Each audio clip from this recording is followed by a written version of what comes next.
Bismillahirrahmanirrahim. Assalamu alaikum students. I hope you are doing well with your work. Students, this is our lecture number 27 for the subject of operations management. In the last class, you must remember that we discussed about the project management.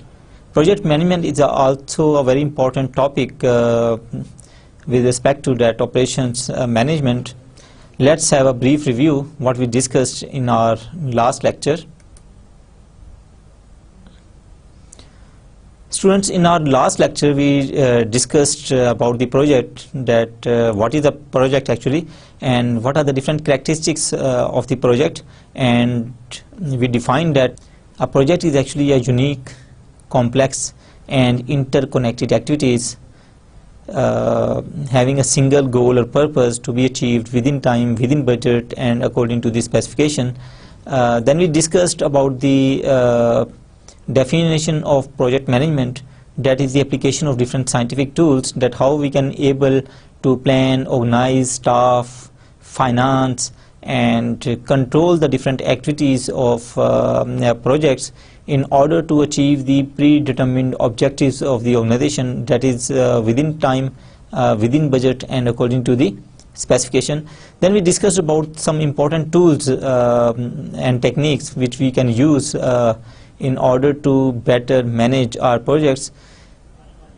We also discussed some selection models of the projects, that is the methods which guide us about the selection of the different projects. Broadly speaking, we discussed two important techniques, that is the qualitative approach as well as the quantitative approach, and most importantly we discussed some quantitative approaches like payback period, net present value, benefit cost ratio and internal rate of return, that how we can use these financial parameters in order to select a particular project among the different other projects. Then students, we also discussed some important stages in the project life cycle, and if you recall, I discussed the importance of project planning in detail, because the project planning is so important in the project life cycle, and it always helps us to reduce the risk and uncertainty related to a project in future. Then students, we discussed about the difference in the responsibilities of the project managers and the functional managers. We also discussed about the different types of project organizations, and we talked about the functional organizations and pure project organizations as well as the matrix organizations, and we also discussed some of the advantages and disadvantages of each of these project organizations. Then in the end we discussed the importance of project management, and we discussed the different points which are so important with respect to the project management. And then we also discussed about the different causes of the failure of the different projects. So if we want to avoid the failure of any of the project, we will have to be very careful about the important factors which may cause the failure of the project. So students, this is what we discussed in our previous lecture.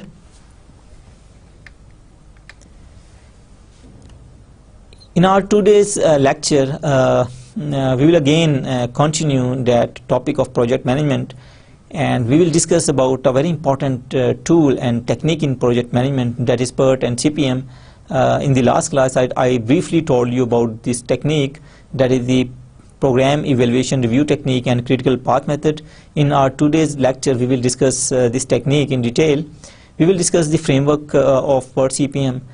Then we will also discuss the different terminologies which are being used in PERT CPM method. Then we will do some examples that how we can draw the network, that is actually the interconnection between the different activities of the project. Then we will also have the idea that how we can calculate the expected time of the completion of the project, and after drawing the network and after the calculation of the expected time for the project completion, we will be able to identify the critical path. So I will tell you that how we can identify this critical path. Then we will discuss some important approaches related to project management, that is Gantt chart, resource loading, resource leveling. Some other approaches which are important in project management, these are work breakdown structures and linear responsibility charts. So we'll also have a brief discussion over these important concepts of project management. So students, let's start our today's topic, that is PERT and CPM. PERT is the program evaluation and review technique, and CPM is the critical path method. These are the two of the most widely used techniques for planning and coordinating the large scale projects. So basically students, PERT and CPM is a planning tool actually, which helps us in drawing a sort of network for the different activities of the project. And by using the PERT or CPM, managers are able to obtain a graphical display of the project activities. Now, this was the network I was talking about, that after using this particular technique of PERT CPM, we will be able to draw all the activities of the project and their interconnection in the form of a graph and in the form of a network. And then this network will guide us to find out the estimate of how long the project will take for its completion, and we will have an indication of which activities are most critical. So after identifying the time period of the project, we will also be able to identify that what are the most critical activities for the project. And the critical activities for the projects are actually those activities that if there is any delay in any of these critical activity, then there will be a delay in the whole of the project. So important are these critical activities. So this method will also give an indication of how long an activity can be delayed without delaying the project. So after all of this method, we will have the idea that how much we can delay a particular activity, so that our total project time period may not be increased.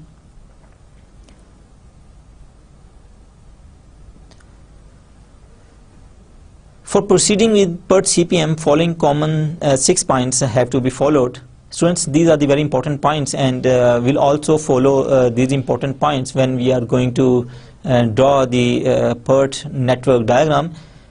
First of all, we have to define the project with significant activities or tasks. Now this is a very important step which the project managers and the operation managers will have to follow, that they will have to define the different project activities and their tasks, and also as a second point, they should have a relationship, that how all of these activities are interconnected with each other. So it is very important to identify the different activities and tasks of the project, and then what sort of relationship exists among these different activities. Then after identifying this relationship among the different activities, we will be able to draw the network which will have an interconnection of all of these activities. Then what we will do, we will assign the time or cost estimates to each of the activity.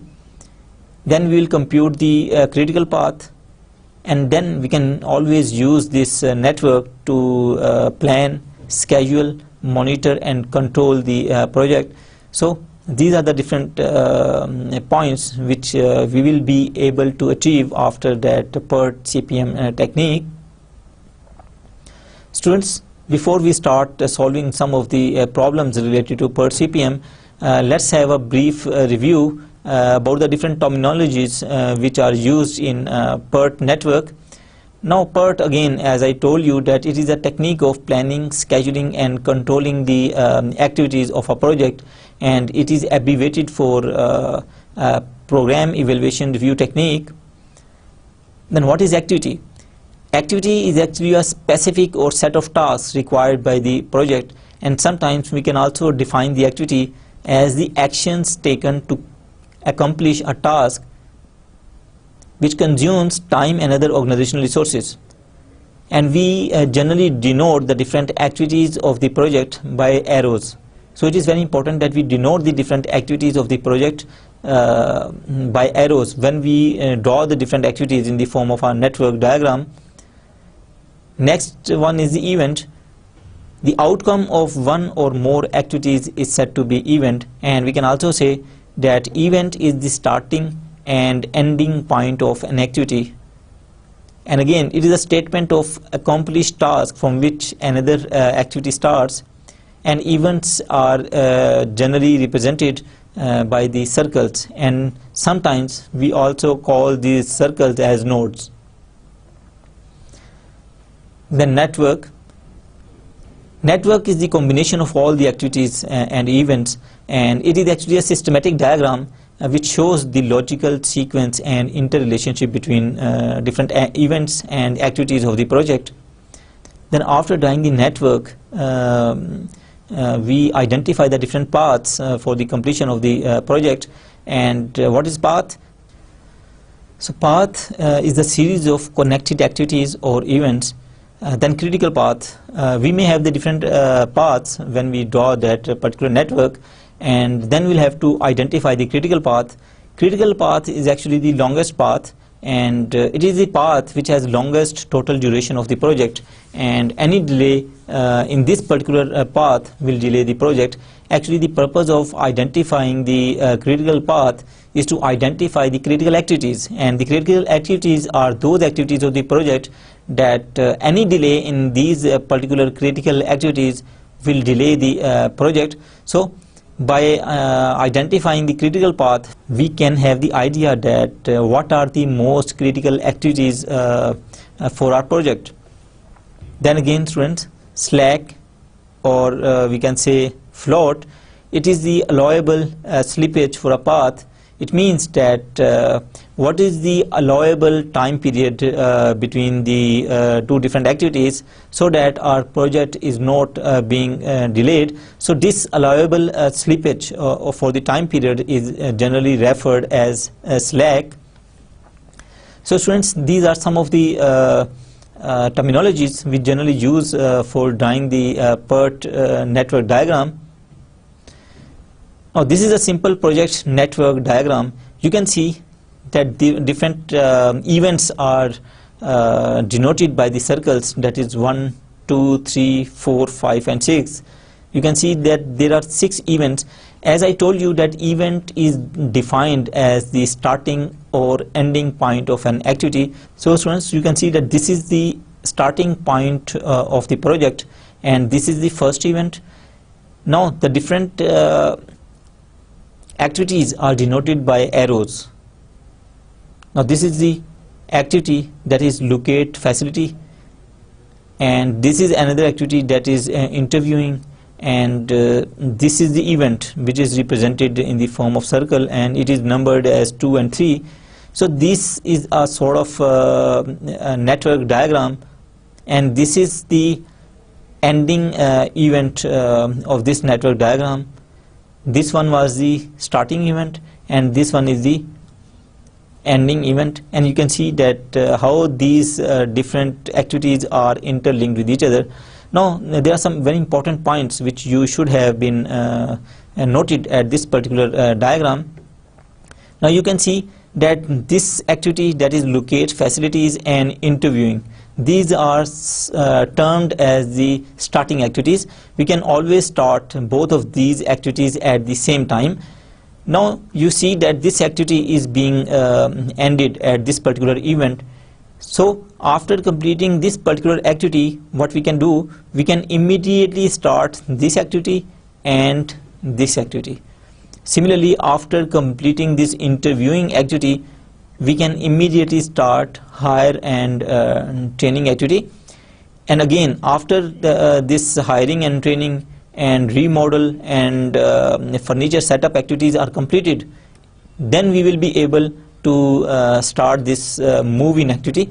So in this way, you should have the idea that what is a particular activity and what is the preceding activity for that particular activity, and what is the sort of relationship among all of these activities. So this is just a simple example of a network diagram. Now students, again, if you see this particular activity relationship, now in this activity relationship, you can see that the activity C cannot be started unless both of the activities A and B are completed. Now this is again very important. The activity A and activity B will be completed at this point, that is the event. Only then the activity C will be started, and activity C cannot be started until both of the activities A and B are being ended. So this shows the interrelationship between the different activities. Similarly, in this particular diagram, you can see that after the completion of the activity A, we can start both of the activity B and activity C. So this is way how the different activities are related, and how we will have to show this relationship in the form of this diagram. Now again, students, if you see this particular diagram, it means that activity A and B should be completed at this particular point, but this is actually a wrong way to represent this sort of activities, because we don't show the starting activities in this particular way. What we can do, we can start from this starting event, because in this particular network diagram there should be a single starting activity. So we should not show these activities as shown in this particular diagram. We should show this relationship as shown in this particular diagram, that is, there is a single activity, that is, there is a single event which is the starting event, and you can see that activity A and activity B can be started at the same time.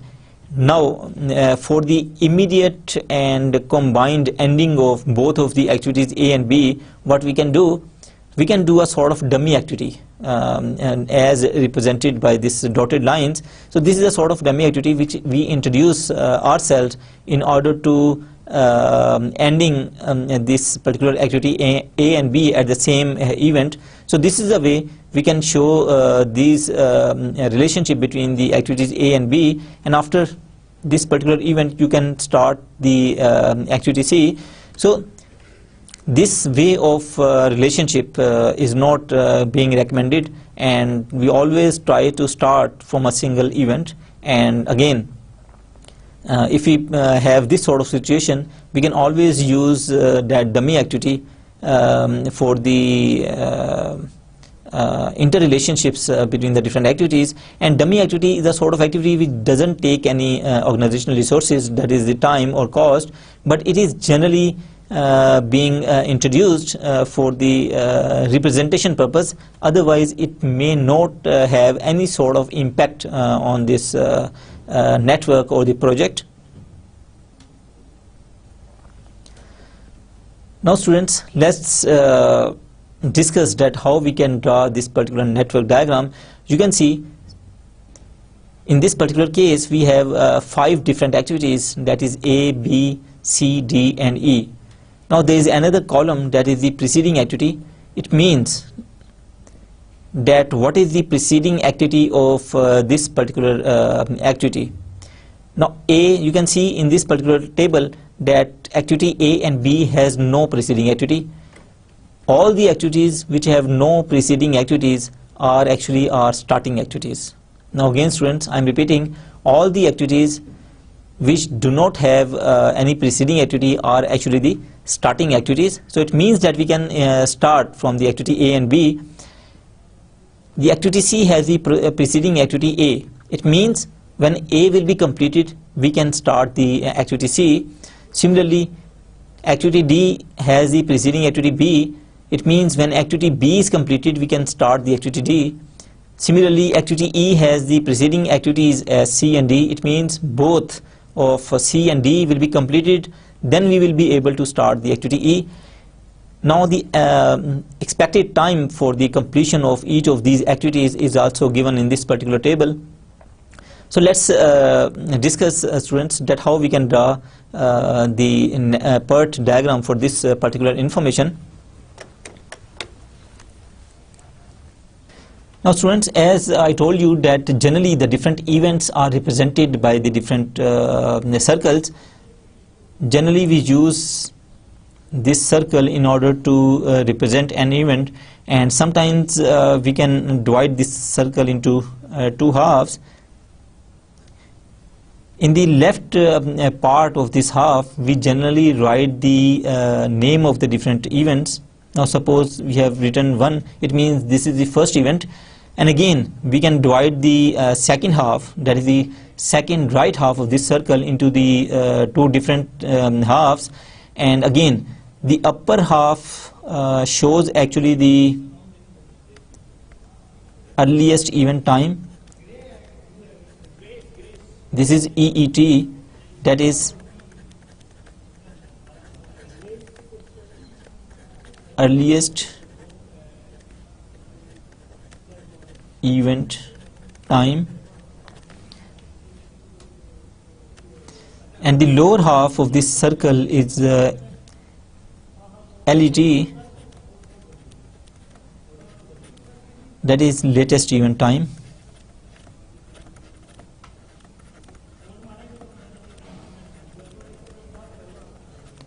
Now students, I just tell you about what is these earliest event time and latest event time, but first let's draw this per diagram. Now again students, you can see that activity A and B have no preceding activity, so it means we can start from the activity A and B. Now this is our starting event. This is our starting event. Now A and B are starting activities which can be started at the same time. So this is A activity, which is represented by this arrow, and this is the B activity, which is represented by this particular arrow. Let me write the time of each activity. Here you can see that the activity A has 10 in the corresponding column. It means that activity A will take 10 weeks or 10 days for completion. So you can always write that particular time here. Activity B time is 12 weeks or 12 days, that is 12 here. Now again students, if we number these halves, this is the first event, this is the second event, and this is the third event, again represented by the circles. Now again you can see that when activity A will be completed, we can start the activity C. Now this is the activity A which has been completed here at this event, so from here we can start the activity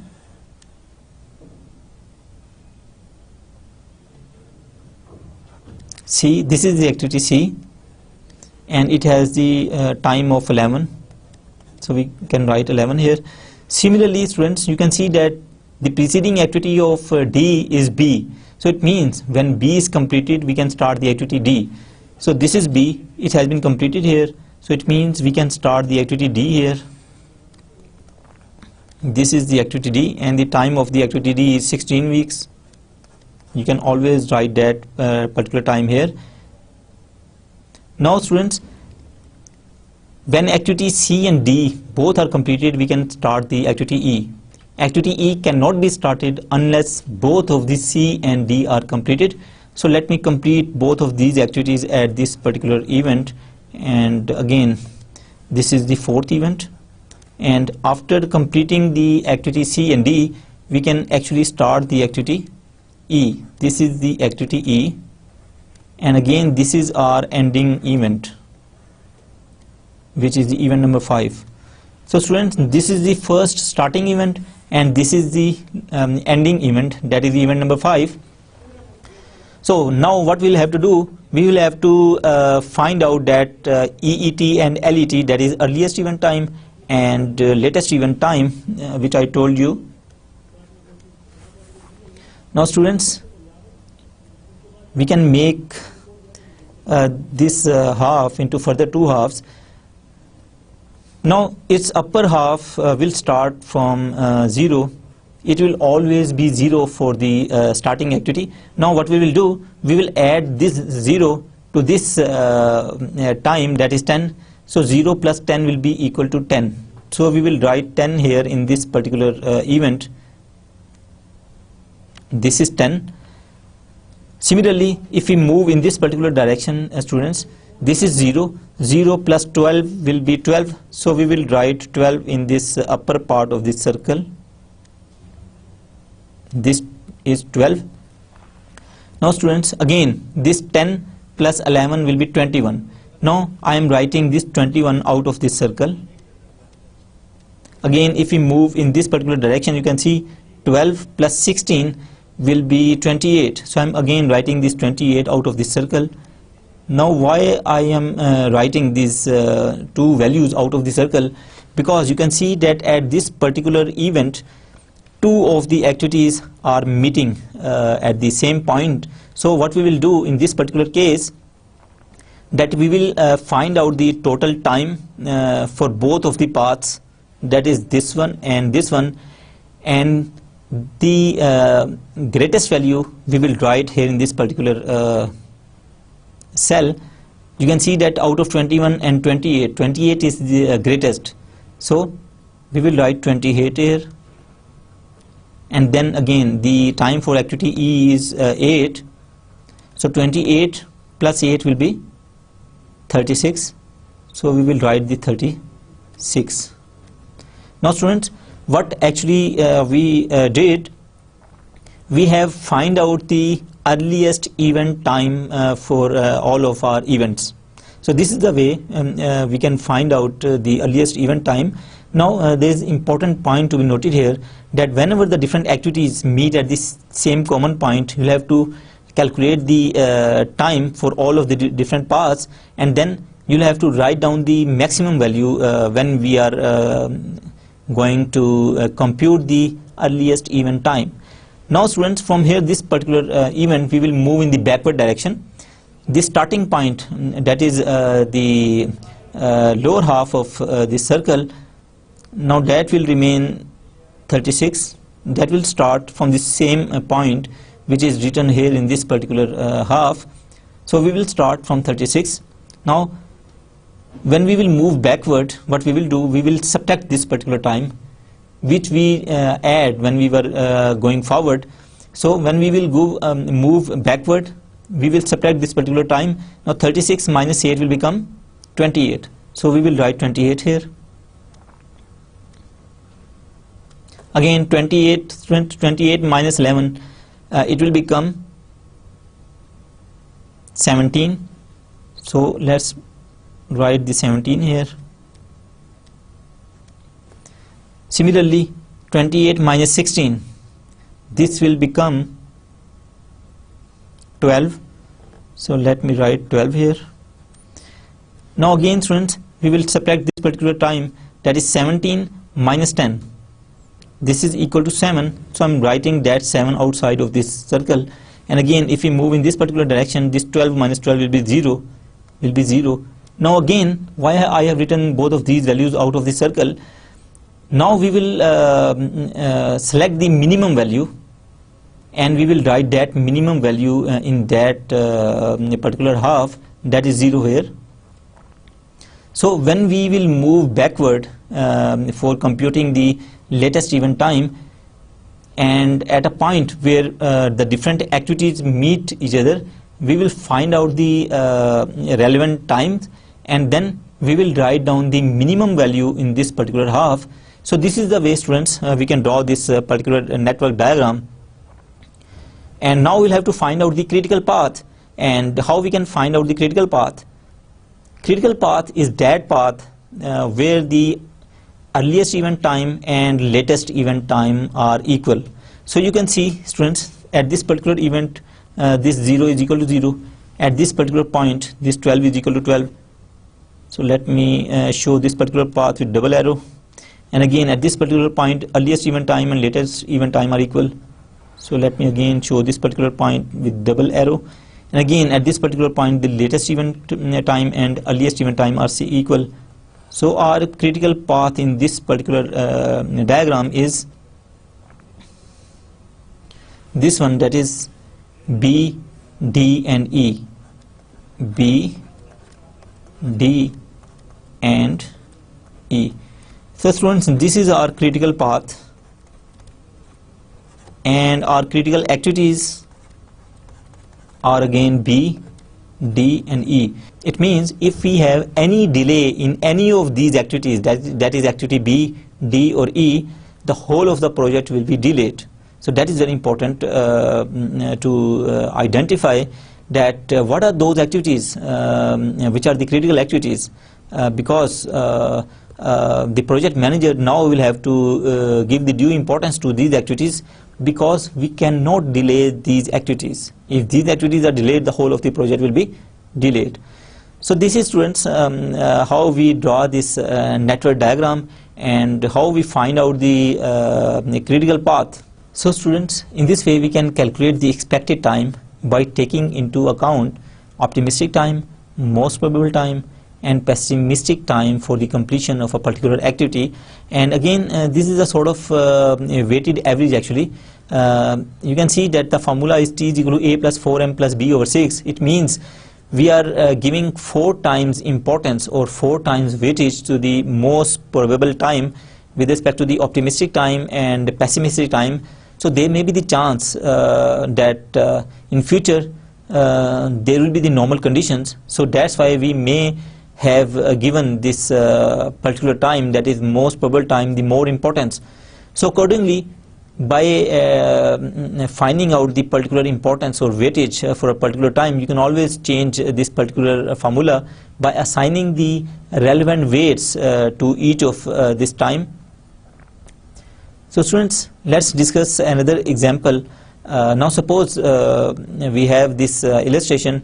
We have the different activities for a project, that is A, B, C up to J, and the immediate predecessors, that is the preceding activities for all of these activities, are always given in this particular table. Then we are also being provided the different optimistic time, most probable time, and pessimistic time. Now what we will have to do, we'll have to draw the PERT network diagram, but before that we'll have to calculate the expected time by using this information about optimistic time, most probable time, and pessimistic time. So again, students, how we can calculate that expected time, I just told you, we can always use that formula, that is T is equal to A plus 4M plus B over 6. You can see that this is the optimistic time, that is A, small a. This is the most probable time, which can be represented by small m, and this is the pessimistic time, which may be represented by small b.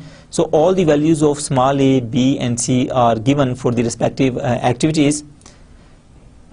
Now what we will have to do, we can use this formula T is equal to A plus 4M plus B divided by 6. Now in this particular column we have calculated that expected time. So how we will calculate the expected time for the activity A? This will be equal to 4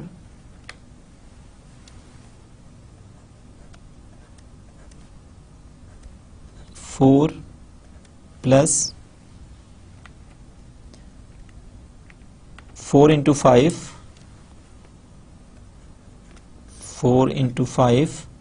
plus the value of B, which is 12 divided by 6. So if we solve this particular value, it will become 6. Similarly, we can find out the expected time for all the different other activities. Now what we'll have to do, we'll have to draw that network diagram. Now students, again you can see in this table that A and B are the two activities which have no preceding activity. It means that A and B are starting activities. So how we will draw these particular activities? Now this is our starting event.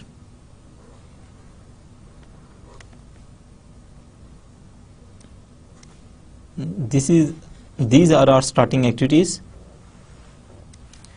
that is A, and this is B. Now students, you can see that C, D, and E, these are the three activities which have the preceding activity A. It means when activity A is completed, we can start these activities C, D, and E at the same time.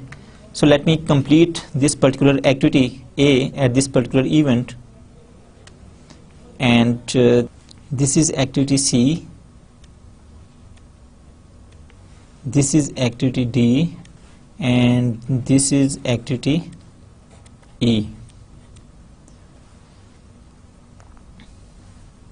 Now students, you can see that when activity C is completed, we can start the activity F, because activity F has the preceding activity C. So let's complete the activity C and we can start the activity F. So here the activity C is completed and then we can start the activity F. This is the activity F. And again the activity D is completed, then we can start the activity G. So this is the activity D. Let me complete this activity and then we can start the activity G. This is the activity G. Then again students, when activity B and E are completed, we can start the activity H. It means activity H cannot be started unless the activities B and E are completed. So we'll have to first complete these activities B and E at the particular event. Now this is suppose the event and these activities are being completed here, and then we can start the activity H. Now students, this is the activity H. Then again when activity H is completed, we can start the activity I.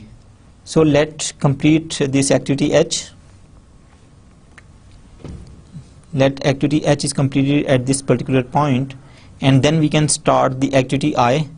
Now suppose students, this is the activity I. Now again in our last row you can see that when activities F, G and I's are completed, we can start the activities J,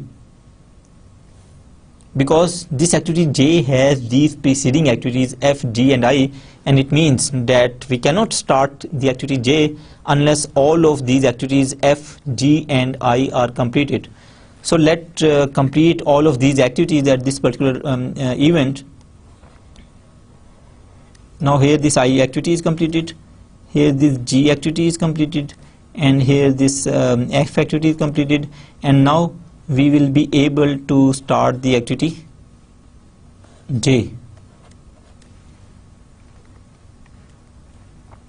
Now there is no more activity, so we will end this particular diagram at this closing event. Now this is the closing event.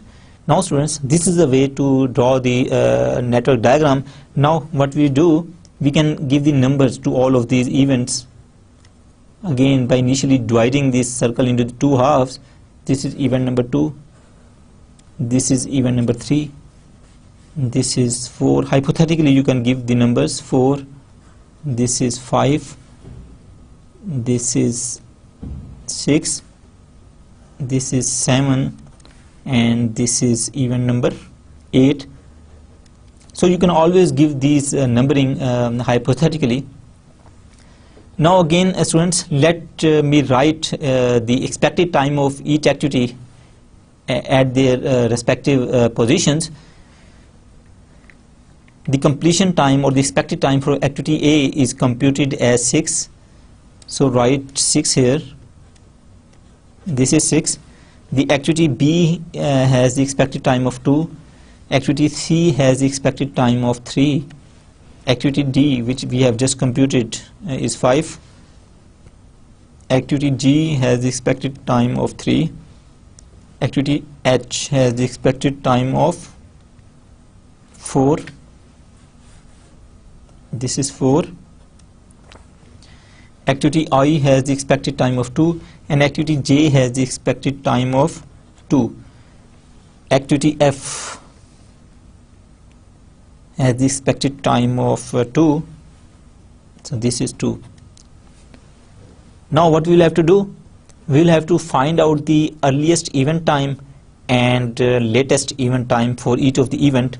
Now again students, we will start from the upper portion of this right hand corner of the particular event, and we always start from 0, so it will be 0 here.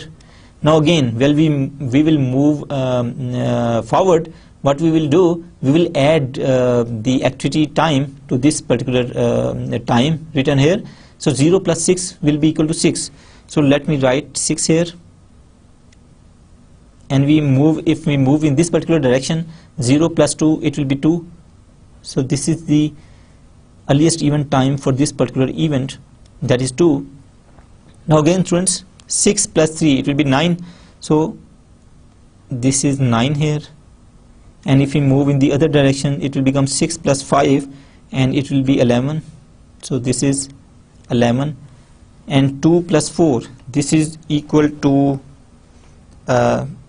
6, but we will not just move in this particular direction first. Now you can see students, you should always represent these activities by arrows. As we have already discussed that different activities are represented by the arrows. Now students, if we move in this particular direction, if that is 6 plus 2, it will become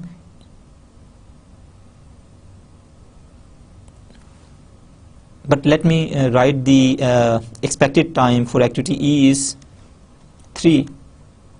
So students, if we move in this particular direction, this 6 plus 3 will be equal to 9. So let me write 9 outside of this circle, and if we move in this particular direction, 0 plus 2, it will be 2. So this is 2. Now why I have written this 9 and 2 outside of this circle? Because you can see that at this particular event, two activities are meeting each other. So you remember when we were solving the last question, I told you that if this is a sort of situation that two or more activities meet at a particular common point, what we will do, we will calculate the time for each of the path, and then we will write the maximum value at this particular point. So we will just ignore this particular value, and we will actually write 9 here, which is the maximum value. So this is 9 here. Now again students, let me repeat this particular point, because these two activities are meeting at this particular event. So what we will do, we will calculate the time separately for this path, that is 6 plus 3, 9, and separately for this path, that is 0 plus 2, 2. So whatever is the maximum value, we will write here in this particular circle. So in this way, we will calculate the earliest event time for these sort of events. Now again students, 9 plus 4, it will be equal to 13. So this is 13 here. Now students, again you can see at this particular event, there are three activities which are meeting at the common point, that is this one, and this one. Now what we will do, we will calculate the time for these separate paths, that is 9 plus 2, this is 11. So let me write outside 11 here. Then if we move in this particular direction, it will become 11 plus 3, 14. This is 14. And if we move from this particular direction, it will become 13 plus 2, that is 15. So what we will do, we will find out the maximum value out of these three numbers, and that is 15. So we will write 15 here. So this will be the earliest event time for this particular event. And again, if we move forward, then 15 plus 2 will become 17. So it will be 17 here. In this way, we will compute the earliest event time, and now we'll have to compute the latest event time. And now students, again we will move in the backward direction, and while moving in the backward direction, again we will subtract the particular expected time. Now we will start from this 17, and that will remain same as the earliest event time of our last event. And now 17 minus 2, it will become 15. So we will write 15 here. Now again, if we move in this particular direction, 15 minus 2, it will be 13. So 13 here. Again 15 minus 2, it will be again 13 here. Now 15 minus 3, it will be 12. So just write 12 here. Then again students, 13 minus 4 is 9, so let me write 9 here.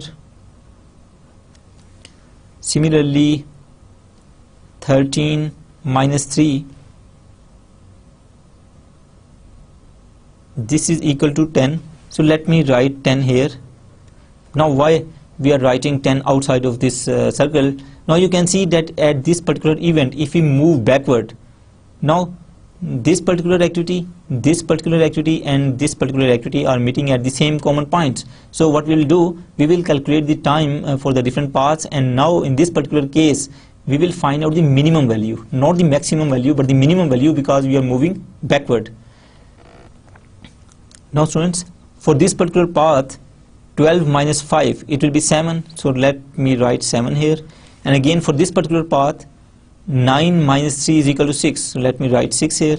Now whatever is the minimum value, that is 6, we will write that minimum value here in this particular event. Now this is 6. Now students, again if we move backward, you can see 6 minus 6 is equal to 0. Let me write this 0 outside, and again 9 minus 2 is equal to 7, so 7 here.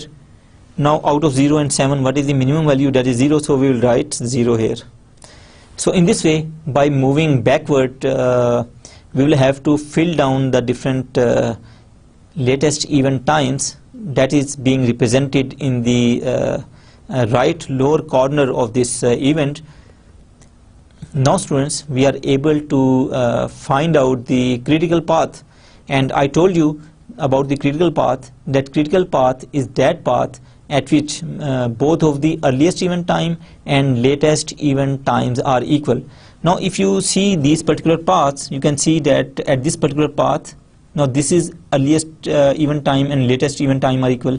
For this event, earliest event time, latest event time are equal. For this particular event, these times are equal. So this will be our critical path, now which is represented by double arrow.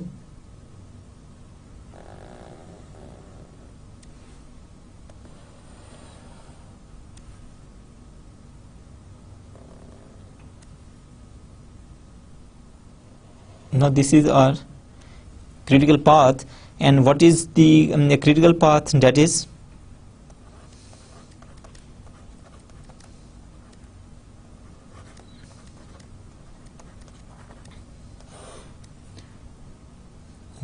A to E to H to I and to J. And what is the total time period for this critical path? That is 17 days or 17 weeks. So we can always complete this project in 17 days. There is no other way we can reduce the time of the completion of this project. And another thing which this path is telling us, that is about the critical activities. Our critical activities for this particular projects are A, E, H, I and J. It means we cannot delay any of this activity, because if any of these critical activities are being delayed, the whole of your projects will be delayed. So this is the way, students, we compute that critical path, and finally we will be able to identify the different critical activities. And I also told you about the slack that was we discussed when we were discussing the different terminologies. Now actually slack is the difference of earliest event time and latest event time. Now you can see that the difference in the earliest event time and latest event time for this particular event is 4. Now this 4 is actually the slack. It means we can delay this activity up to the 4 days. If we delay this particular activity, your project will not be delayed, because this particular activity is not in your critical path. So it is not the critical activity. So we can delay the non-critical activities up to a certain extent, but critical path activities cannot be delayed. So students, this is a similar example of the PERT diagram. You can see that there are the different activities. The activities descriptions are also being provided here, and the immediate predecessors, that is the immediate preceding activities, are also being provided in this particular table. Now again students, by using the similar method, again we can always be able to draw this network diagram. Again, A and B are the starting activities because these activities do not have any preceding activity. Now this is the A and B, and this is C and D and E, which are being started after the activity A is completed. So this was actually the same diagram we have just computed.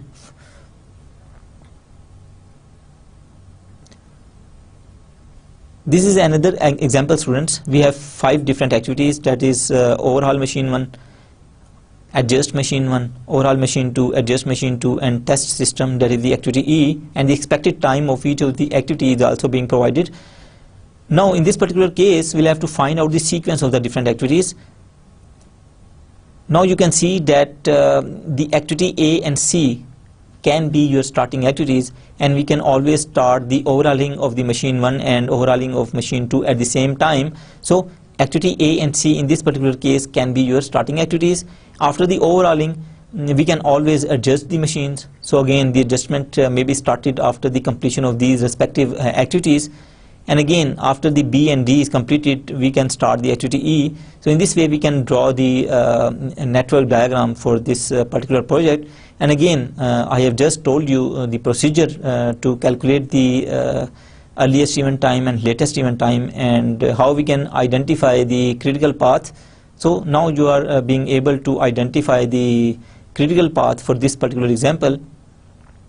So again, this is another example, and students, you should again draw this network diagram, and again you should practice that how we compute the earliest event time and latest event time, and which helps us to find out the critical path actually. This is another example, and again there are the different activities, and the immediate preceding activities information is also being provided. Again, you can always draw the network diagram. Now this is a sort of network diagram for this particular example. This is another example. Again, this is the network diagram for this particular example. And now students, again you can always find out the earliest event time, latest event time for all of these examples. In this particular diagram, you can see that we have again introduced the dummy activity here at this particular point. Now again, I told you that dummy activity is actually the activity which is just being introduced for the representation purpose, and it does not take any time or the other organizational resources. Now it is just being drawn here to show that the activity C and activity D will be completed at the same event, and then the activity G will be started. So in order to complete the activity D and C and F at the same point, we introduced this particular dummy activity. Now this activity, that is the dummy activity, is just introduced for the representation purpose. Now students, this is another example of the PERT diagram. You can see that there are the 3 activities A, B and C. A takes the 2 days or 2 hours, B activity takes 3 hours, C activity takes 5 hours, and again all of these 3 activities will meet at a common point. Now if we draw all of these activities and their expected time of completion in the form of this graph, now you can see we can take the days on the x-axis and the activity time on the y-axis. Now this is the activity A, which starts from the day 1 and it will be completed at day 2. As you can see that activity A is completed in 2 days, and that is being started right from the starting event. So this is the line for activity A. Again, this is the line for the activity B. This is the line for the activity C. And again, we can represent this information in the form of another graph, in which the workers information is also being provided. Now what this graph is showing us, this graph is showing us that at the very first day of the project we are using 8 workers, in second day we are using 6 workers, and in 4th day and 3 to 5th day we are using 4 workers. Now what actually I am telling you here in these graphs, that we are not leveling the different workers in order to complete the different activities. What is being happening here, in the first day you are using more workers, then in the next days you are using less workers. Now what we can do in this particular case, if we adjust the different activities, like if we make the adjustment that B is started after 2 days, so what will happen? We can have a sort of level for the utilization of the different workers. Now you can see that in this particular graph, the number of workers being used are at the same level. It means that the same workers will be used throughout the different activities of the project. Now this is the way, by using these graphs and concept, we can have a sort of resource leveling. This concept is actually known as resource leveling. Let me define this particular concept. One is the resource loading and the other one is the resource leveling. Resource loading describes the amount of individual resource an existing schedule requires during the specific time periods. The per CPM network technique is well suited for the job of generating the time phase resource requirements. Now class, again in this particular graph, what we have done, we have that resource loading, that we have shown the different resources, that what resources will be used to complete the different activities of the project. Now this is the example of resource loading. And then resource leveling. Resource leveling aims to minimize the period by period variations in resource loading by shifting the tasks within their slack allowances. Now students, you can see that I told you that this activity B is actually shifted up to the day 2 rather than starting at the very first day. Now if we have this shift for this particular activity B, your total project will not be delayed because of that slack or because of that difference between the earliest event time and latest event time. So in this, but by making this particular move, what we can do, we can level our resources and especially the workers in this particular case.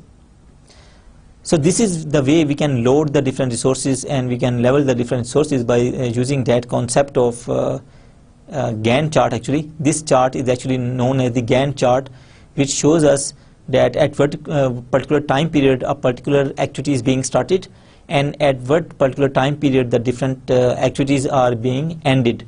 So this chart is also known as Gantt chart. There are some other concepts, students, we used in project management. One is the work breakdown structure. Now what is the work breakdown structure? It pictures a project subdivided into the hierarchical units of tasks, subtasks and work packages.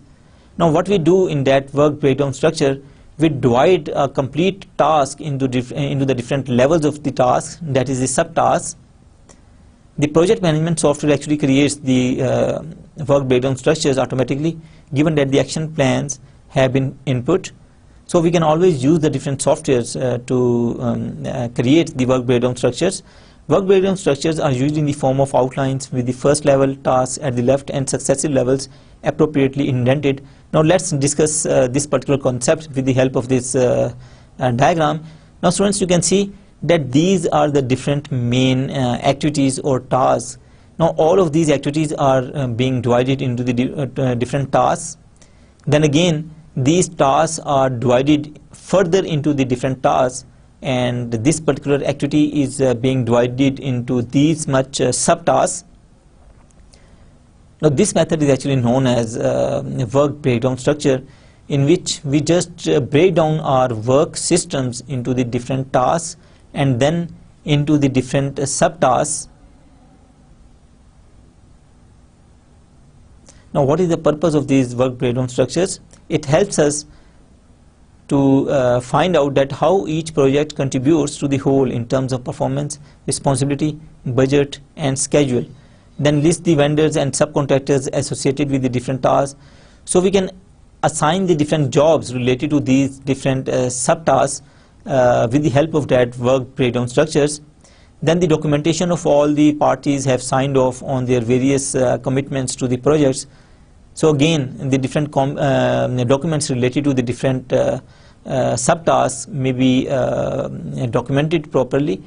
Any specifications for any work package establish account numbers, specify hardware, software to be used, and identify the resource needs.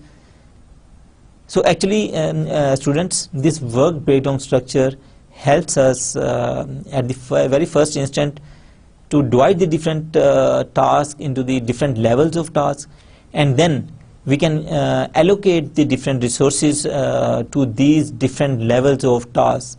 So this is actually the basic purpose of this work breakdown structure. And through this work breakdown structure, we actually can identify that how many resources are being used at the particular levels of the different tasks.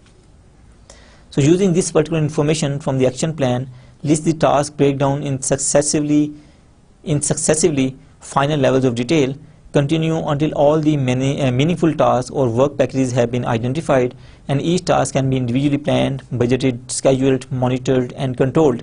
So this is a procedure for designing that work breakdown structure, that we will divide the different tasks into the subtasks, and then we can allocate the different resources to these different subtasks.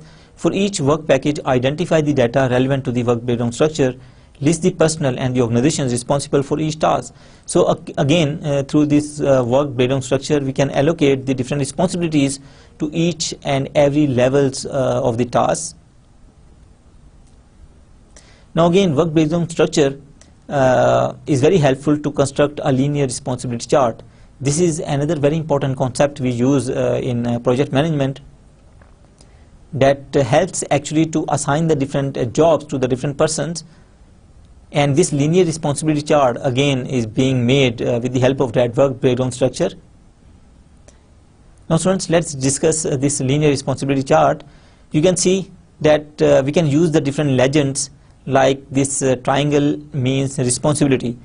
Now whenever we use this triangle, it means that will be the responsibility of a particular person. Similarly, this circle denotes the support. This square will indicate the notification, and this empty circle will show the approval. Now you can see this is an example of the simple linear responsibility chart. You can see that these are the different work breakdown structures. That is, a simple task is being divided into the subtasks, and the different officers responsible for these tasks are being written here in this particular row. Now students, you can see that we can always use these legends here in this particular table, so that if you hang this particular table at the any prominent place of your organization, then it will be very helpful for any worker within the organization, that who is responsible for what, and who is responsible for carrying out the different tasks, who is responsible for supporting this particular activity, who is responsible for the particular notification, and which officer is responsible for the approval of the particular task. So this is actually the purpose of that linear responsibility chart. There is another type of linear responsibility chart which is termed as simplified linear responsibility chart. This is the example of simplified linear responsibility chart. Now instead of using those symbols or legends, what we can use the different numericals in order to show the responsibility for the different tasks and the subtasks, and the different persons to which these particular tasks are being assigned. So this is the example of simplified linear responsibility chart. There is another type of linear responsibility chart which is a verbal responsibility chart. So in this particular type of linear responsibility chart, again we write down the responsibilities before the different activities, tasks and subtasks, and before the different officers responsible for each of these tasks. So this is the example of verbal responsibility chart. So students, you see that how we can use that work breakdown structures and linear responsibility charts in order to assign the different responsibilities to the different persons just in the form of that table.